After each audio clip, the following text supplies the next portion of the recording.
The two leaders jointly released commemorative postal stamps marking the 70th anniversary of our diplomatic relations.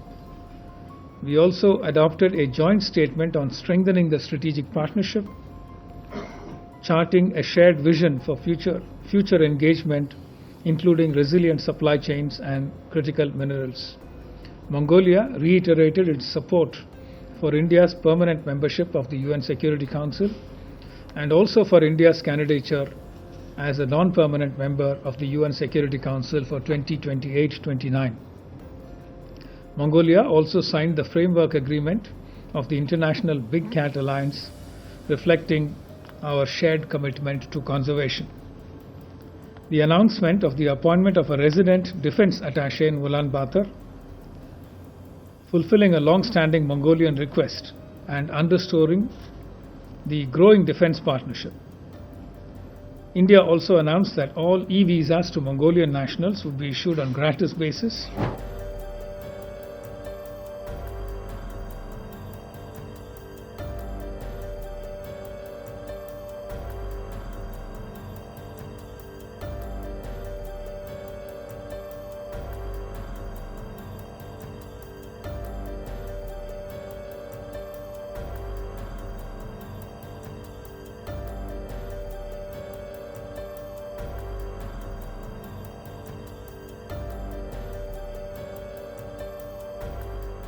I welcome you to this special press briefing by Secretary East Shri P. Kumran. This briefing is on the ongoing state visit of the President of Mongolia. We also have with us for this briefing Shri Sujit Ghosh, Joint Secretary who looks after East Asia Division in the Ministry of External Affairs. With that, I turn over the floor and the mic to Secretary East for his initial remarks. Sir. Thank you, Randir. Good afternoon, dear friends. My apologies for the delay. We just had a sequence of meetings. I couldn't come in earlier. My appreciation and thanks for you all waiting until we could make it here. As you are aware, the President of Mongolia, His Excellency Mr. Khurelsukh is on a state visit to India from 13th to 16th October 2025.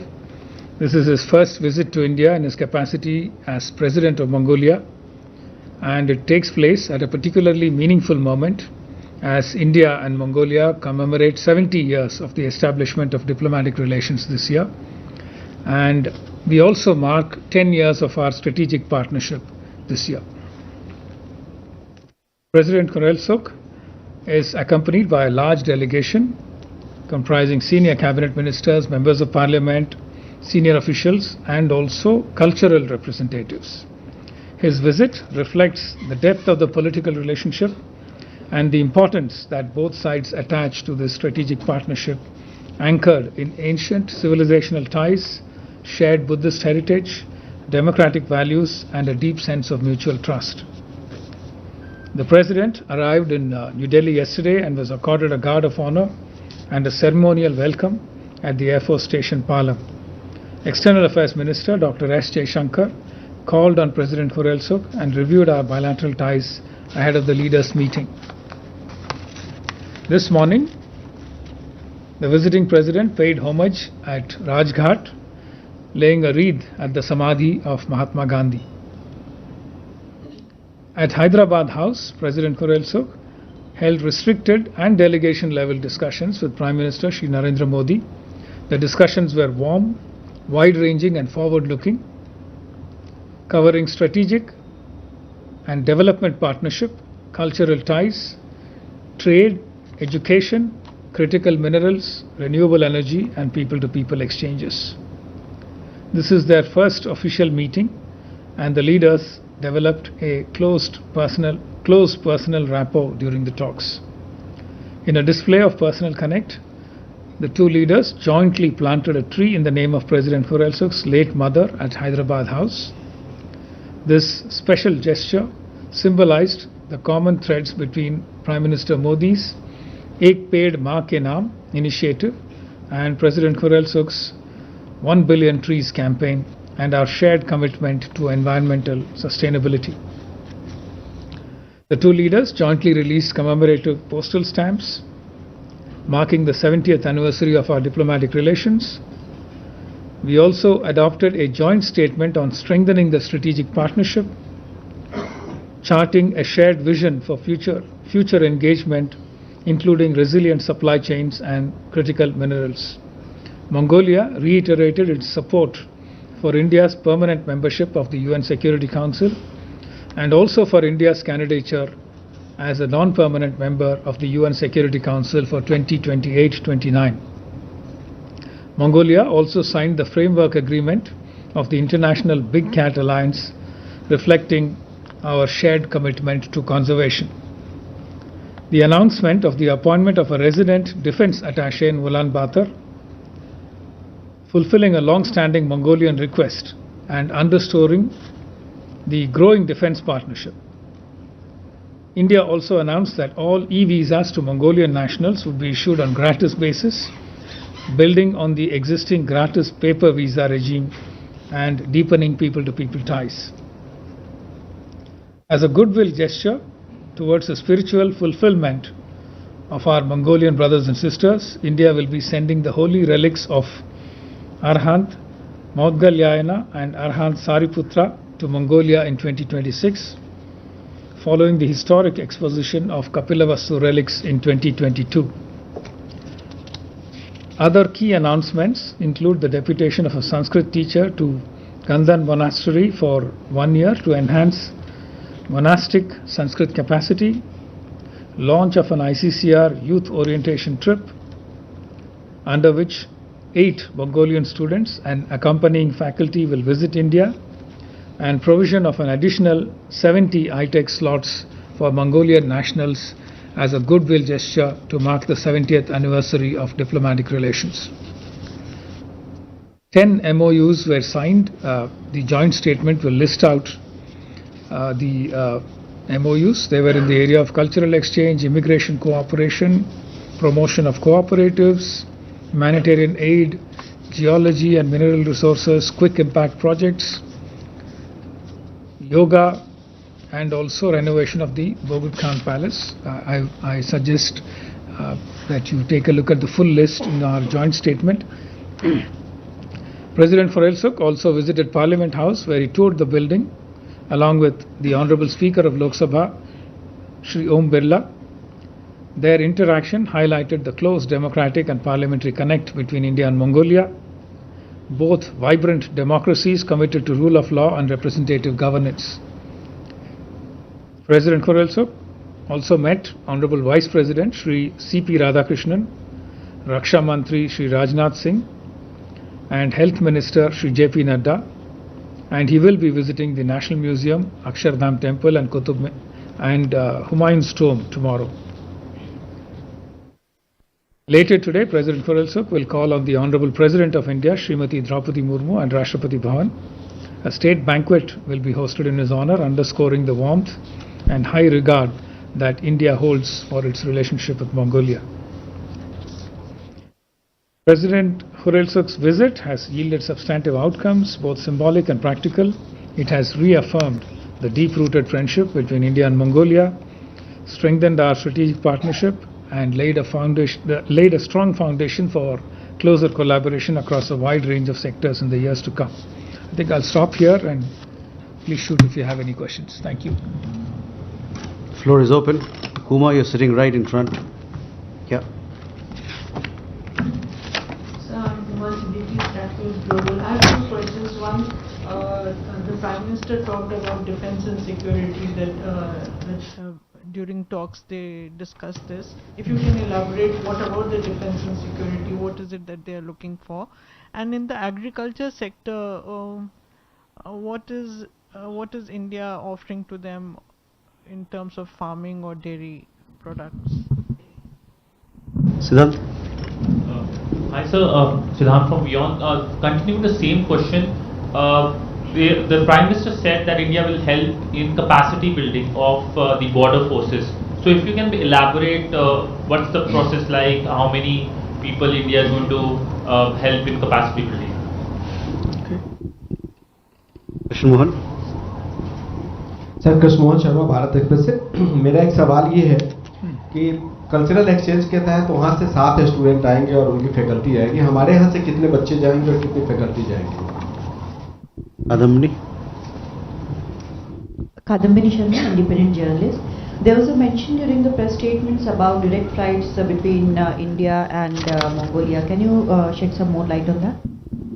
Keshav. Thank you, sir. Keshav Padmanabhan from Deepen. We've signed an MOU with Mongolia, a line of credit for about $1.7 billion in an oil refinery, of which phase 1 has been completed. I wanted to check whether there has been any discussions for further such projects, given that I think this is India's single largest project using $1.7 billion. And added to that, can you tell us a little bit about what was discussed with regards to critical minerals, renewable energies, and this portion that you had mentioned that was discussed between the two leaders in the morning? Thank you. So, you can take these questions. Right. Thank you. Let me start with defense cooperation. Defense cooperation with Mongolia is basically composed of 2 or 3 initiatives. One is joint exercises. We do a joint exercise called Nomadic Elephant and another one called Conquest with Mongolia. And the Mongolians appreciate the opportunity to train with us. And the defense minister, I was just in the meeting when the defense minister called on the president. They are interested and they see a lot of benefits of training with us. So they would like us to continue with existing programs and also offer more support in terms of training. We do send our trainers there as part of our joint exercise initiatives and who stay with them and train their officers for some time. So that is something they see value in. We will be doing more of that. We also provide some kinds of equipment as part of our grant assistance to Mongolia, and we propose to continue that in the coming years. One big initiative that we took in the past was offering them cyber security training. We set up a cyber security training center for their armed forces. The President thanked both the Prime Minister and Raksha Mantri for the benefits that flow from that center, and they wish to upgrade and continue that kind of support. So these are basically the main kind of partnerships that we have in defense cooperation. Raksha Mantri told them that we would be happy to continue existing programs and also look at new proposals that come from the Mongolian side for any new ideas for collaboration. Agriculture. As you know, Mongolia has a large area compared to its population, 1.5 million square kilometers for a population of just about 3.5 million. A lot of it is grassland. They are planning to develop large plantations. In fact, if you fly into Ulaanbaatar, you can see these large fields coming up outside Ulaanbaatar. There are areas where it is possible for us to collaborate, especially precision agriculture, modern techniques, using digital platforms for agriculture, etc. These are all areas that we can potentially offer for collaborating with them in the area of agriculture. In fact, in a somewhat connected area, President Khurelsukh also offered that since Mongolia produces a lot of high quality wool, Kashmir wool, he said India could support them in developing that industry, value adding and producing products for consumption in both markets and also for exports to third markets.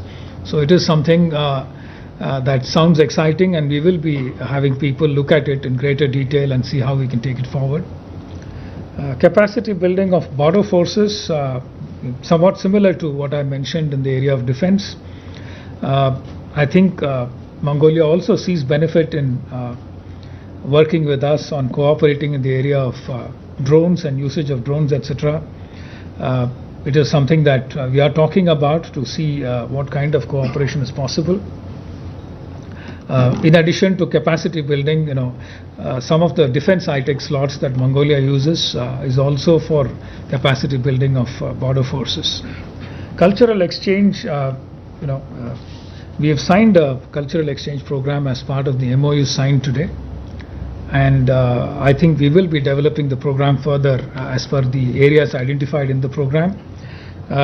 What I said in my opening remarks was that we will have an ICCR youth orientation trip which will allow Mongolian students to come here. We are still not clear about how many of our students are going. वो detail अभी हमारे पास available नहीं है. जब cultural exchange programmes के तहत details discuss होंगे उस टाइम में डिसाइड होगा कितने स्टूडेंट्स हमारे जाएंगे. Direct flights, there is interest on the Mongolian side to try and have direct flights between Mongolia and India. One issue that seems to be holding it back is the viability of the operations. Today, President Khurelsukh mentioned to Prime Minister Modi that there is a Mongolian carrier that is interested in operating chartered flights to India. So it was just a preliminary kind of information that was provided. We will be looking at the destinations and further details about how to take it forward. We are hoping that the fact that we have gratis e-visas for Mongolian citizens and the fact that Mongolians are also facilitating visas for us on a gratis basis, we should be having increasingly better viability for such operations. But it is still early days, we will see how it goes. In fact, the LOC of 1.7 billion that you mentioned, it is India's largest LOC supported project, the Mongolia oil refinery, and the cost was originally at 1.2 billion. There were some delays initially because of COVID and the fact that the construction season in Mongolia is limited to a few months. Otherwise, in peak winter, the temperatures touch about -30, -35. Everything shuts down. It is not possible to do any outdoor construction activity. I just visited the refinery construction site last month. It is coming up very well. Almost all the civil work is over. The equipment, the refinery equipment is being manufactured in India and will be shipped to Mongolia. It seems to be on track and we expect that by 2028 the refinery should be in operation. And one of the main reasons why it is important for us to have this completed by 2028 is that the Mongolians attach a lot of importance to this project. And the reason is that they want to use their own crude, which is mostly exported now, to be fed into this refinery so that they can be as energy independent as possible. And that is something we want to support, and we hope to see this through by 2028. Critical minerals and renewable energy were the last 2 points that you wanted me to speak on. Mongolia has large reserves of coking coal. It is something that is useful for the steel industry, and India buys coking coal from a variety of partners, including Canada, Indonesia, etc., Australia. Mongolia offers itself as a potential partner for this. The difficulty, of course, happens to be the fact that Mongolia is landlocked and depends on ports in neighboring countries to be able to ship out the coal. Most of their coal is currently exported to China. If India is to buy coking coal from Mongolia, it will have to be either through Tianjin port in China or through Vladivostok in Russia. The economics need to be figured out. I understand that the Russian option is more expensive than the Chinese option. So we are talking to the Russians and the Mongolians to see what kind of arrangements can be made to bring Mongolian coal through the Trans-Siberian Railway to Vladivostok and see how exactly the economics plays out. Mongolia also has a few other minerals of interest to us, including copper, gold, iron, zinc, and recently they've also unearthed uranium reserves. They've just signed a big 1 million ton per annum deal with France for for unearthing and processing uranium. We've also offered our interest in partnering with Mongolia for uranium, and we will be taking up the dialogue in the coming months. And renewable energy, what we understand is that President Khurelsukh told Prime Minister that in the southern parts of Mongolia, they get about 230 days of good sunlight. Mongolia prides itself as the land of the eternal blue skies. Very less pollution, very small population to support, and therefore large empty space for solar panel fields to be set up. And therefore it does offer itself as a good partner for renewable energy.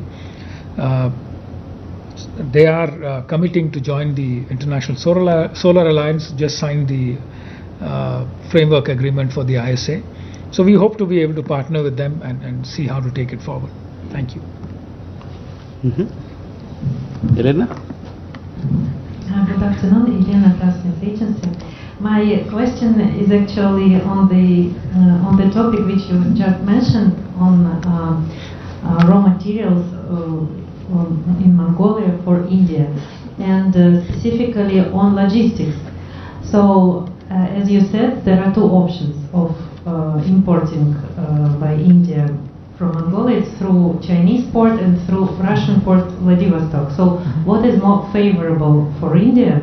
And there were reports in Mongolian media that during this visit of the President of Mongolia to India, memorandum of understanding will be signed on geology and exploration.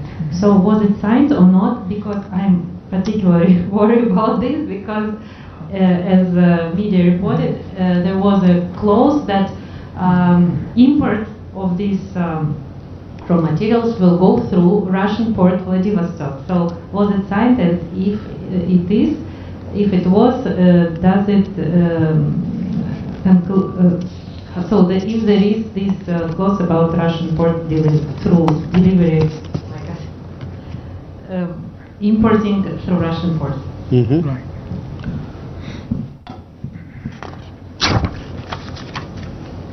So, That's it. Well, thank you. Yes, there was an MOU signed on geology and exploration. I think what that essentially means is that for the $1.7 billion Mongol oil refinery, the Mongol side wants to try and find crude oil that can support them in the future. Currently, most of Mongolia's crude is exported to China, and refined products are imported from Russia. So to support the operations of the refinery, they want to try and explore more oil and gas. I mean, for the refinery, we are concerned with oil. So they want to try and explore more, do more prospecting, and they want India also to try and invest in exploration and prospecting for oil in Mongolia. That is the reason why exploration was offered as a potential area of cooperation.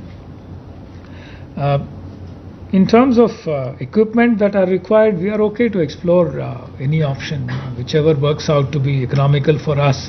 Whether it is Tianjin or Vladivostok, we'll take either of the options, probably both. It's just the economics. I believe Russia and Mongolia have an arrangement where Russia offers discounted transport charges to Mongolia if Vladivostok is used as an option for transport, and also for using the Trans-Siberian Railway.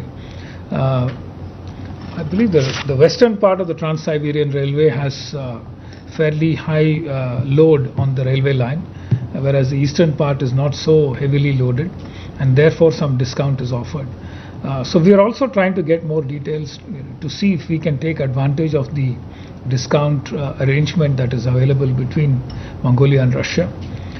Whereas for taking equipment, civil and mechanical, electrical equipment, etc., to the refinery project, our contractors rely on Tianjin, which is the main option currently. they take it to the Mongolian border and then drive it into Mongolia. So we are willing to look at both options, whichever works for us in terms of convenience and economics. We'll take both. On what stage are these? Sorry, I didn't catch. At what stage are these discussions? We are looking at the breakdown of the components for economics to see how exactly it works out. Keshav, you had a question? Please. Sorry, and thank you for allowing me a follow-up, because the port of Vladivostok is part of the Eastern Maritime Corridor that has been in discussions. I just wanted to check, how are you looking at building Mongolia as a part of the Eastern Maritime Corridor? How serious are the discussions to look at the kind of logistics from Central Asia via this corridor? Because this is a project that India and Russia have been pushing.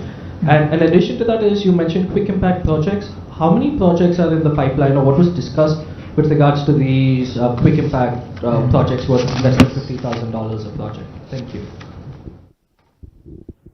Do we have any numbers on the QIPs? Okay. Right. No, these are all good ideas. We still haven't gotten to the stage where we bring Mongolia into the Eastern Corridor. Right now, I think I've only heard of the Chennai-Vladivostok corridor. At some point, it does offer itself as an option for Mongolia to take advantage of, but we will potentially take it up with the Mongol side and hope that we can take it forward. Quick impact projects, we do a number of them in other partners in our neighborhood and also in Southeast Asia. But before we undertake quick impact projects, we always look for an MOU which clarifies to both sides what are their obligations in terms of facilitating these projects. So the MOU that was signed today makes it clear as to what are the responsibilities of both sides. Basically, small community development projects in the range of about $50,000 per project, and the objective is mainly for creating livelihoods, strengthening social infrastructure, and also enhancing economic resilience for local communities. These are broadly the objectives of such small QIP projects. The Mongol side has said that because their communities are distributed very, very widely in their vast land area, many communities are remote, some of them are nomadic, and they would be happy with these small projects because it fits them very neatly. So we will be examining specific project proposals in the coming months, and this MOU will be the basis for processing such projects and supporting them. Thank you, sir. With that, we come to the close of the press conference. Thank you very much for your presence. Thank you, and our apologies once again for keeping you waiting for a long time.